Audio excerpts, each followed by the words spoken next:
ai dam kan lift oi diam nungai stair ka ba jung wa ba le ke ngona khong jana lum man na ko mem thang ba athok pam ink changa se ko mem ha thi kai ga loi la tho ni manam de comfort ai ju phamak to ni na si upar le rak pa je ai da comfort oi di ko asna si ching loi la tho ga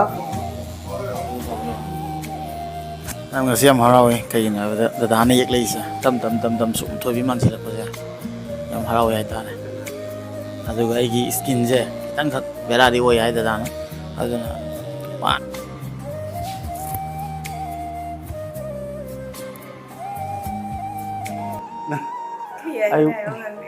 ai pung tara dei na hoji phom yek le man ba ha tam bai mo sa lo le chi chi to bi wei na tham dro si pura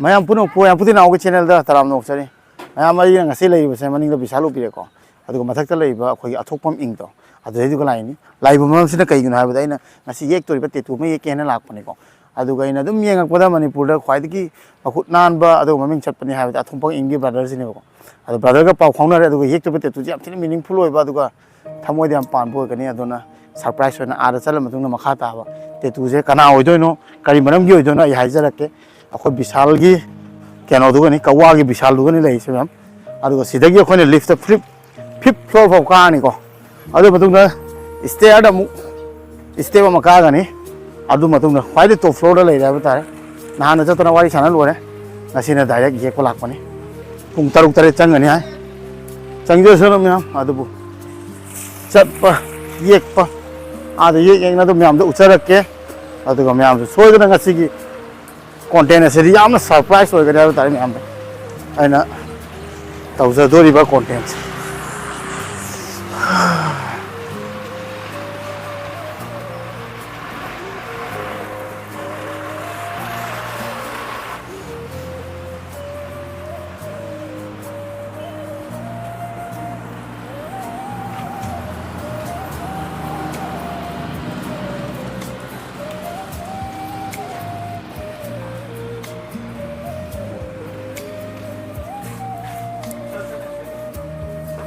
Ano da fifth floor khang ni la khai na sini mam ka ma tu ne fifth floor da ka ga ne khoi ko fifth floor da ka ga lift ta ai khoi nang ke no nam de ke no source nam de ke no ka da ha nami ba chang mo re nam ba anam mo ne ai just sigir do na ba fifth floor ka ja ha se nam se mam ai jam kan lift oi diam no mai stair ka ba jung wa ba le ke ngona khong jana lum man na ko mem thang ko da awa ba mo hai ta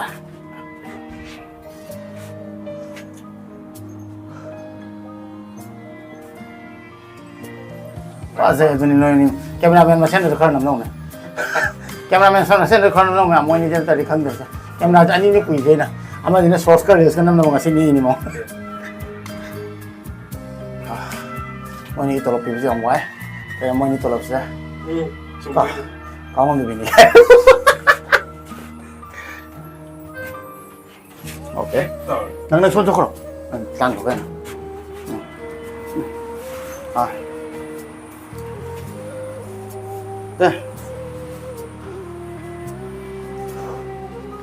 Ada pun aku suara nggak setiap kali nih. Sila ma'am atau pam ing. Aduh ga kara sih. Ay samay pai di kan ngai. Yan. It's okay. Nangalar sauce gini na nangil.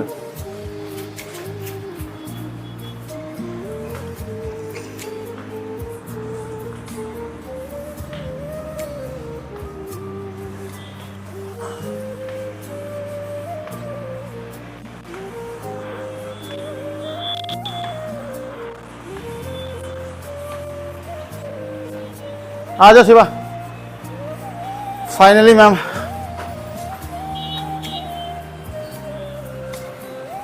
अथोकपम ink चंगा को ma'am हो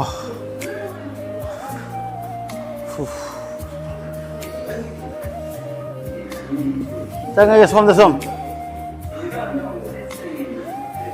intro मसा माना brother बता सके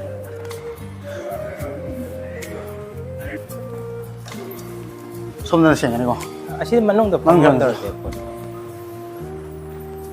ओ 이 프로세스 ngarang ju thieng loi ba सेंगे को एसी मैम एसी एसी यावगरे पुरिना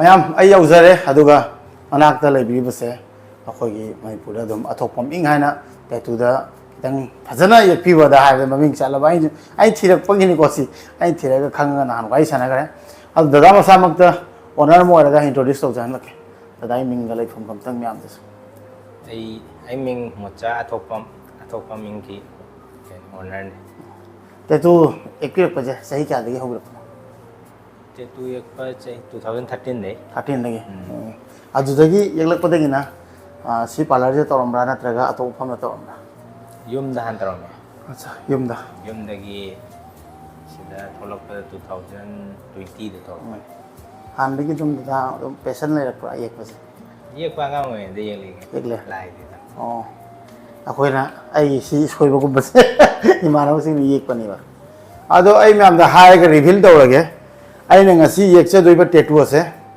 aigi side yamna taso ibago ado dada da nala aina share tawjareba because I want the financially am strong ate ana dada ga wari sanaba dada na su angamba thakte yengbirage aduga icha thoibi bu su yam nuksi jaba yamna khangbire ko icha thoibi na I want the mana lai khidram da mamang da da ko mai lor ko mikup to adugi mamang da I want yam nuksi wai hai adu da nai ma da mathang mok pok ta phangjagi habina ta ko handak ma pok si ge na ai na ubo khuding gi ma se adum non stop ai manak ta sidri phau da leina bani nga se na loi decision je aduna ai na dum tanak pada masi yeglak to sidi marai munna phadana detailing mathau ta bani na kadai da phagani yang pada na dada gi mohom ji mai na kupna thiba da khangye dada gi khuyek laik aduna dada ga tanar da dan su yai hana la ga ko ngasi yek pane plus dada na su mai masagi haisa base aduna aina su myam da share tawjaba ai ri thau aduga dadan jo support tawbiba ana akoi apan rom dagi akoi gi methi mesa amana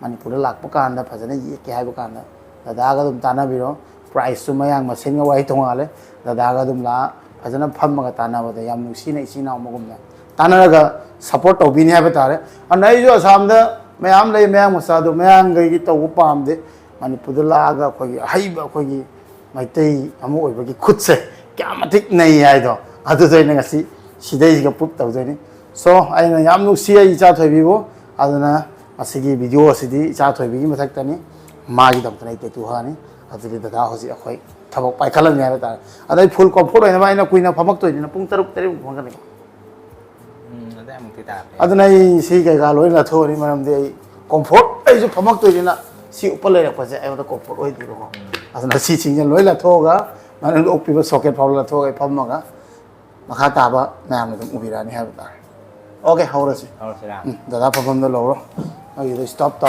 nang kan isa thoi bi hai su ya me ti me ta tha jira sha thoi bi yan tha ra ge dada lu ro bora kan do ma ye yi pu ja ro eh ma ye du ma mai da man ta bi da mana lai ba phi pham bo phajaroi ha phajaroi ba mai lai ba de sap tu ga 상동 상단이 그대로 대두기 포스트 네버 hoi dada na phagada bo yen biyo 비트루피아가 사이드 마마이 프로파일 따라네요 ಅದನ್ನ focus ಮಾಮಾಯಿ ದ ಲೋಕೆ hoi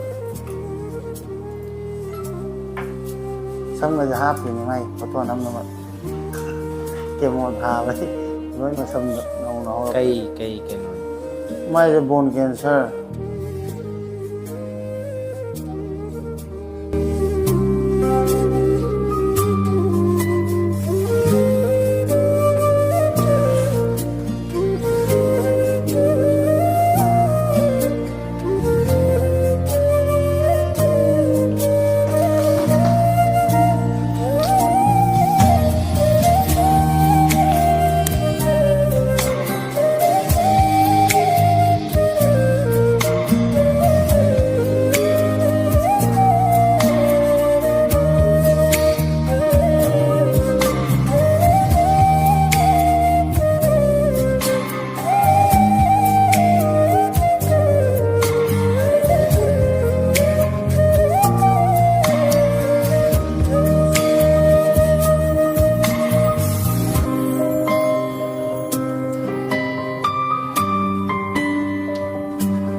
ꯃꯌꯥꯝ ꯃꯩꯇꯩ ꯃꯌꯦꯛꯇ ꯏꯆꯥ ꯊꯣꯏꯕꯤ ꯍꯥꯏꯕꯗꯣ ꯏꯕ ꯂꯣꯏꯔꯦ ꯑꯩꯗꯤ ꯃꯩꯇꯩ ꯃꯌꯦꯛꯁꯦ ꯈꯪꯖꯗꯦ ꯋꯥꯔꯗ ꯈꯛꯇ ꯎꯕꯅꯦ ꯃꯄꯥꯟꯗ ꯂꯩꯕꯅꯦꯀꯣ ꯑꯗꯨꯕꯨ ꯎꯕꯗꯗꯤ ꯌꯥꯝ ꯅꯨꯡꯁꯤ ꯑꯩꯈꯣꯏ ꯃꯌꯦꯛꯁꯦ ꯏꯁꯥꯒꯤ ꯑꯣꯏꯅ ꯁꯨꯃꯥꯏꯅ ꯃꯌꯦꯛ ꯂꯩꯕꯒꯁꯦ ꯃꯅꯤꯄꯨꯔꯤ ꯋꯥꯔꯗ ꯃꯩꯇꯩ ꯋꯥꯔꯗ ꯏꯆꯥ ꯊꯣꯏꯕꯤ means my lovely Thoibi, my daughter Thoibi.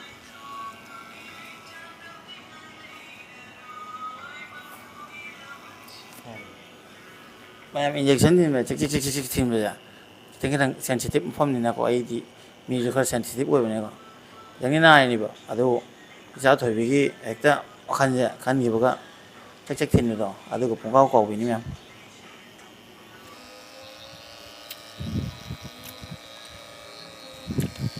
ꯃꯌꯥꯝ ꯍꯣꯠꯂꯛꯏꯁꯦ ꯍꯥꯏꯐꯦꯠꯇꯤ ꯀꯨꯏꯔꯦ ꯑꯗꯨꯒ ꯖꯨꯁ ꯊꯛꯄ ꯀ꯭ꯋꯥ ꯆꯥꯕ ꯂꯦꯜꯂꯦꯀꯣ ꯑꯗꯨ ꯃꯌꯥꯝ ꯁꯤ ꯃꯐꯝꯗ ꯁꯦꯟꯁꯤꯇꯤꯞ ꯑꯣꯏꯕꯅ ꯑꯩꯗꯤ ꯈꯤꯇꯪ ꯖꯤꯡ ꯄꯥꯜꯂꯦꯕ ꯅꯥꯏꯕ ꯑꯗꯨ ꯗꯗꯥꯅ ꯍꯥꯏꯁꯦ ꯑꯩ ꯏꯁꯀꯤꯟꯁꯦ ꯑꯩ ꯏꯁꯀꯤꯟꯁꯦ ꯃꯌꯥꯝ ꯀꯂꯔ ꯍꯥꯞꯄꯁꯦ ꯐꯠ ꯂꯥꯎ ꯆꯪꯗꯦ ꯍꯥꯏꯌꯦ ꯑꯗꯨꯅ ꯗꯗꯥꯅ ꯍꯥꯏꯕ ꯁꯨꯄꯔꯃꯦꯟꯒꯤ ꯏꯁꯀꯤꯟꯅꯦ ꯗꯗꯥ ꯅꯪ ꯑꯁꯨꯃꯥꯏꯅ ꯀꯦꯁꯁꯦ ꯀꯌꯥꯝ ꯊꯦꯡꯅꯔꯦ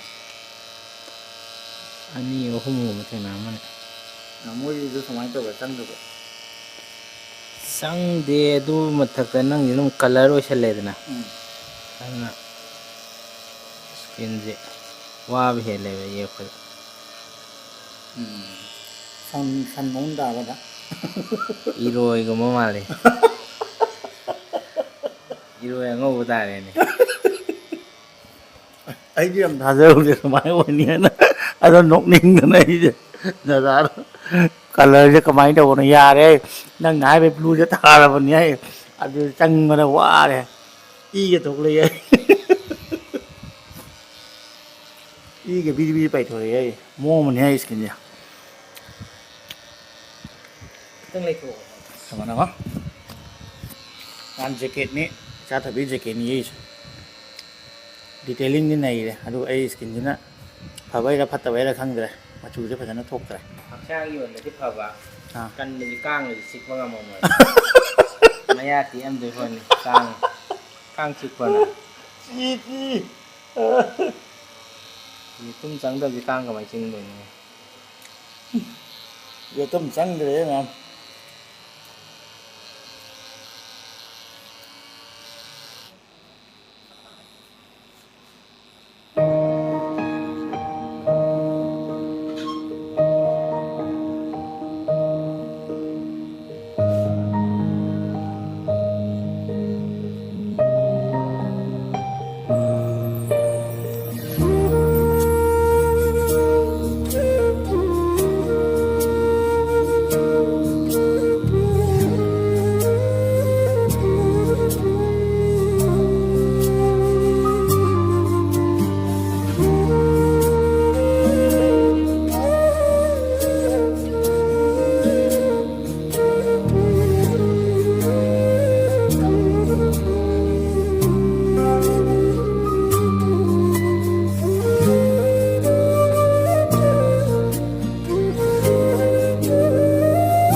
ꯉꯁꯤ ꯌꯥꯝ ꯍꯔꯥꯎꯏ ꯀꯩꯒꯤꯅꯣ ꯍꯥꯏꯕꯗ ꯗꯗꯥꯅ ꯌꯦꯛꯂꯛꯏꯁꯦ ꯇꯝ ꯁꯨꯝ ꯊꯣꯏꯕꯤ ꯃꯥꯟꯁꯤꯜꯂꯛꯄꯁꯦ ꯌꯥꯝ ꯍꯔꯥꯎꯏ ꯍꯥꯏꯇꯥꯔꯦ ꯑꯗꯨꯒ ꯑꯩꯒꯤ ꯁ꯭ꯀꯤꯟꯁꯦ ꯈꯤꯇꯪꯈꯛ ꯕꯦꯔꯥꯗꯤ ꯑꯣꯏ ꯍꯥꯏ ꯗꯗꯥꯅ ꯑꯗꯨꯅ ꯄꯥꯅꯒꯤ ꯍꯟꯕꯗ ꯐꯥꯎꯗ ꯏꯒ ꯊꯣꯛꯂꯛꯄ ꯍꯥꯏꯇꯥꯔꯦꯀꯣ ꯑꯗꯨꯅ ꯗꯗꯥꯅꯁꯨ ꯍꯥꯏ ꯅꯪꯒꯤ ꯁ꯭ꯀꯤꯟꯁꯦ ꯃꯌꯥꯝꯒ ꯏꯃꯥꯟ ꯃꯥꯟꯅꯔꯦ ꯌꯥꯔꯣꯏꯅ ꯑꯗꯨꯅꯁꯨ ꯈꯔ ꯐꯤꯅꯤꯁꯤꯡ ꯄꯤꯕ ꯋꯥꯔꯦ ꯍꯥꯏꯕꯀꯣ ꯑꯗꯣ ꯋꯥꯔꯁꯨ ꯋꯥꯅ ꯑꯩꯒꯤ ꯁ꯭ꯀꯤꯟꯁꯦ ꯌꯥꯗ꯭ꯔꯁꯨ ꯗꯗꯥꯅ ꯁꯨꯃꯥꯏꯅ ꯅꯨꯡꯁꯤꯅ ꯐꯣꯝꯗ ꯂꯥꯛꯄ ꯍꯥꯏꯇꯥꯔꯦ ꯊꯣꯏꯕꯤ ꯃꯥꯟꯁꯤꯜꯂꯛꯄꯁꯦ ꯌꯥꯝ ꯅꯨꯡꯁꯤ ꯍꯥꯏꯇꯥꯔꯦ ꯂꯥꯁ ꯐꯤꯅꯤꯁꯤꯡ ꯑꯃꯨꯛꯀ ꯎꯠꯂꯛꯑꯒꯦ ꯃꯌꯥꯝ ꯑꯗꯨꯗꯤ ꯐꯤꯅꯤꯁꯤꯡ ꯐꯥꯎ ꯉꯥꯏꯕꯤꯌꯨ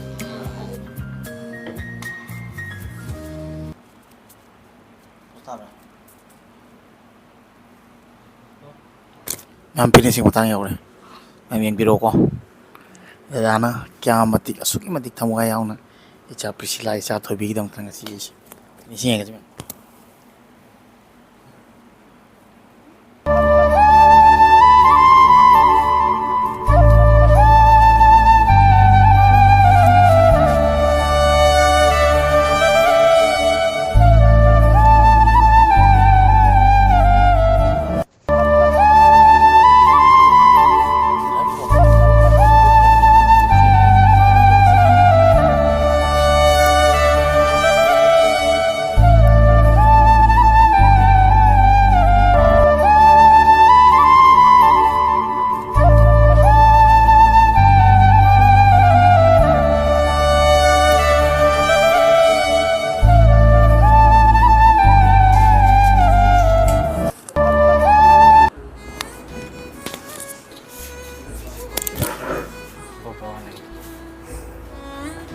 Thank you so much, brother. Kamu tinggal sih. Wow.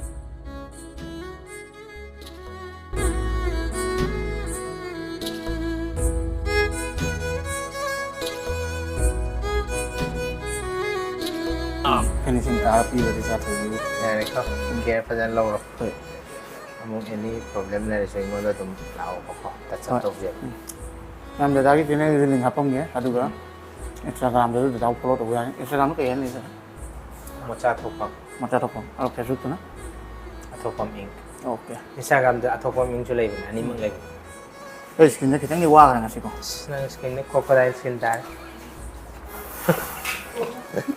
Nam, Thoibi ko dong jat kana video hapak kaya duga. Thoibi ko gi mama ga tampa mo family ki reaction ni ko ma'am. Okay, jara bye bye. Surprise! Surprise! Why te diro? Keno di? Tampa di? Surprise! Surprise na una na wala sila. Ado talaga no? Ano yari? Si tawag tani, si diwali le. Si kundala. Ha? Diwali le. I think amaro. Yeah. Man ba? Yeah. Si Diam. Enay ba? Nakanyay rin na. Kumanda yung. Ay, bawro yek na. Kaya Ay. na yung nandi. Ay, pung tara din na. Kasi papam yek lang. Si kundala. Man ba? Ha? Man ba? Ay, nanggap ka nung hay rin, ha? Tampa! Tampa! Siyang ulang na. Tampa! देखो एक surprise है देखेगा ए कम अंदर मान रहा हाँ हाँ क्या माले हो यम्माले हाँ यम्माले बा Nada, vai nasa ako pa चा थोई भी कुनुंग सीधो मान रहा है ये हराओ बड़ा नादो नहीं जिसे उधर हराओ बड़ा เพนไทยล่ะAmo, noi mati ka phoro bane video kan ba ya de ma ikai tha. Nam. Hello, Sina. A khoi gi tam pha gi het ko ina ma naw no pi. तम भागे Thoi bi ga. Tam pa. How Kamai fil ta wi si u ko singa si. Tam pa mo sin lo ya ma chi se thoi bi u ko da. Tam pa mo sin lo ya. Mama su mo sin lo ga le. Mama su chẳng khi thế này cọc khare mama nào một cái này cái chỉ cho tôi đi quay để thầm rồi thì pura chỉ cho tôi đi bắt à tôi đã chỉ cho tôi đi quay là phụ cái này với tôi chỉ cho tôi đi nó nâng quay là quay phụ rồi hai bên này nâng quay là quay phụ rồi cái có quay phụ này có làm sao cái đã chẳng cần